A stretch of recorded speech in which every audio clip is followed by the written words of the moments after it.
நமது வேலாயுதம் சேனல் நேயர்களுக்கு வணக்கம். இன்றைய செய்தியில்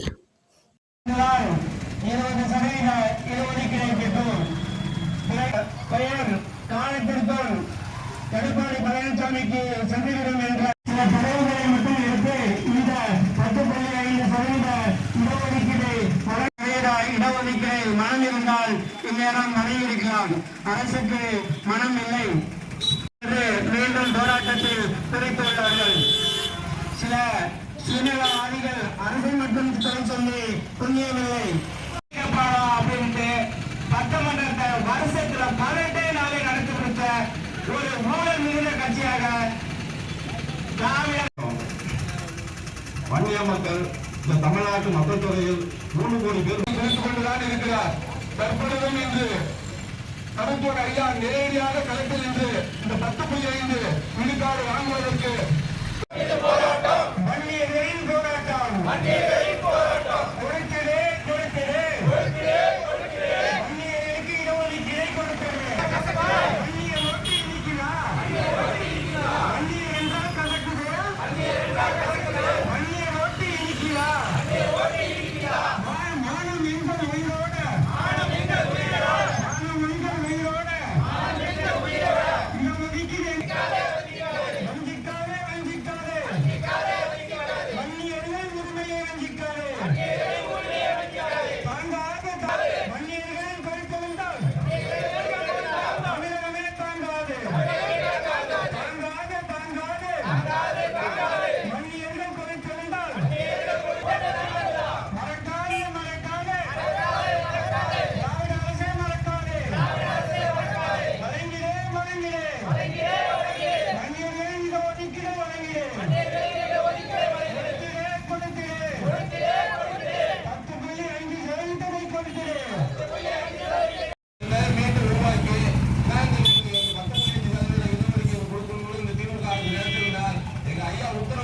அதற்கான இடஒதுக்கீடு வழங்க வேண்டும் என்று முடிவெடுத்தால் அன்று அவருடைய உதவி சரியில்லாத காரணத்தால் இருந்தார். அதற்காகவே நான் போராட்டத்தை நடத்தி கொண்டிருக்கின்றேன். உடனடியாக நீங்கள் 108 ஜாதிக்கும் நான் 20% இடஒதுக்கீடு வழங்கினேன் என்று வழங்கினார். அன்று உள்ள சூழலுக்கு மருத்துவர் ஐயா அவர்கள் அதற்கு எந்த மறுப்பும் கூறாமல் நாம் பிறகு பார்த்துக் கொள்ளலாம் என்று வந்தார். அப்பொழுதே கலைஞரிடம் நமது என்ன சொல்கிறோமோ அதை சரியாக அவர் பின்பற்ற வேண்டும். முதலில் வழங்க விரும்புகிறார், மறுபடியும் அதற்கு வழங்க உதவாமல் கடந்திருப்பது என்பதும் அந்த உத்தரவை உடனடியாக வன்னியர்களுக்கு உறுதியெடுக்க அதுபோல் உத்தரப்பட்டதும் கடவுளில் நடைபெறுகிறது. திருவாரூர் மாவட்டம் பழைய பேருந்துகளுக்கு இந்த ஆர்ப்பாட்டம் என்று சிறந்த முறையில் நடைபெற்று கொண்டிருக்கின்றன. இதுவரை பல்வேறு ஆர்ப்பாட்டங்கள் சென்ற ஆண்டுகளை நடத்தினோம்.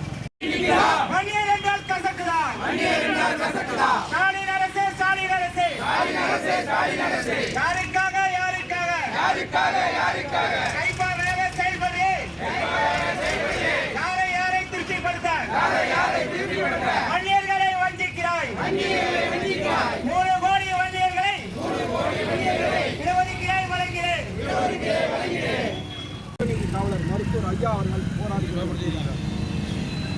அவருடைய போராட்டம் என்பது இந்த வன்னியர் சமுதாயம் மிக மிக பின்தங்கிய நிலையில் உள்ளதை முன்னுக்கு கொண்டு வர வேண்டும் என்ற நிலையில் பல்வேறு போராட்டங்களை அறிவித்து அதற்கு பல்வேறு ஆர்ப்பாட்டங்களையும் நடத்தி மிகப்பெரிய அளவில் ஒரு சாலை மறியலை நடத்தி அதில் 108 ஜாதிகளுக்கு இடஒதுக்கீடு பெற்று தந்தார். அதில் அன்றைய இடஒதுக்கீடு வழங்கும் போது தமிழக முதல்வர் அவர்களை எங்களுக்கு வன்னியர்களுக்கு என்று தனி இடஒதுக்கீடு நீங்கள் வழங்க வேண்டும் என்று வலியுறுத்தினார். அதற்கு அன்றைய முதல்வர் பிறகு பார்த்துக் கொள்ளலாம், நான் உடனடியாக அதை செய்வேன் என்று வாக்குறுதி அளித்தார். அந்த அடிப்படையில் இன்று மருத்துவர் ஐயா போன அரசியல்வாதிகளிடம் அரசிடம் தமிழக அரசிடம் வலியுறுத்திய போது 10.5% இடஒதுக்கீடு அந்த அரசு வழங்கியது. அதை இந்த திராவிட திமுக அரசு ஆட்சிக்கு வந்தபோது அதற்கு தடை விதிக்கப்பட்டது. அதற்கு பல்வேறு தேச விரோதிகள் என்று தான் நாங்கள் சொல்ல முடியும். அந்த ஒரு விரோதிகளை விட்டு அதற்கு தடை மனுவை பெற சொன்னார்கள். அதை பெற்றதற்கு அப்புறம் இன்று தமிழக முதல்வரை சந்திக்கும் போது ஒரு வாக்குறுதியை அளித்தார்கள்.